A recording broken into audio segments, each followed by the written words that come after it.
let's talk a little bit about how to assign a channel number to each individual light. How do I figure that out? And in this case, every light for us is assigned to a unique channel. And the reason we do that is so that we can control every light individually. Now you may decide in your setup that you want to be able to control lights together. There's two ways to make that happen. You can either set all the lights to the same DMX channel. So like, for example, if I set this light to channel 1, I had another light I set it to channel 1. Whenever I control the lights on channel 1, all the lights will behave exactly the same way. And when I say channel 1, if it's a 6-channel light, it's actually channels 1 through 6. You'd be controlling all of those channels to control whatever lights are on channels 1 through 6.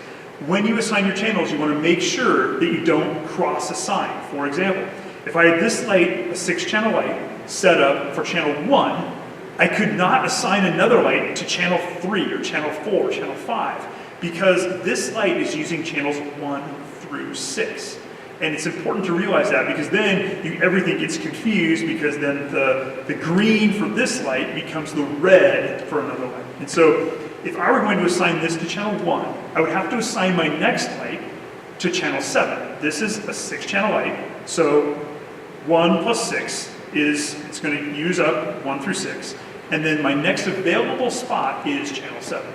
So that's how you lay these out. And what I would recommend you doing is getting something like an Excel spreadsheet, laying out all of your lights, and then setting up what channels go where. And what I'll do is I'll put a link to the document that we use that has some automatic calculations that help you to calculate based on the number of channels that your lights are, what your next starting numbers are. It makes it a little bit easier to figure out.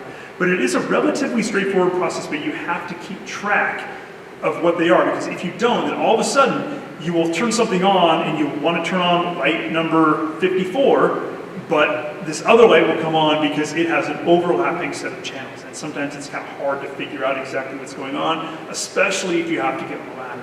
So again, plan for your DMX, plan out all the lights. We have approximately 40 lights here, and we have used probably close to 400 channels of our DMX universe. So it's getting close. And for example, the bars that we use have 12 lights on them, and they can be split into either a 6-channel light, is what we have them set up now, so every light on the bar is the same color. But there's a really cool feature that allows you to do every 2 lights as its own. So it can also be a 36-channel bar. We have 10 of those. And so of those lights, it would take up 360 channels of the DMX universe just to run those. And so we said, hey, because we don't want to run out of DMX universe space, don't want to take up that many channels, we're going to go ahead and run those in a very simple mode, just in the 6-channel mode rather than the multi-channel mode.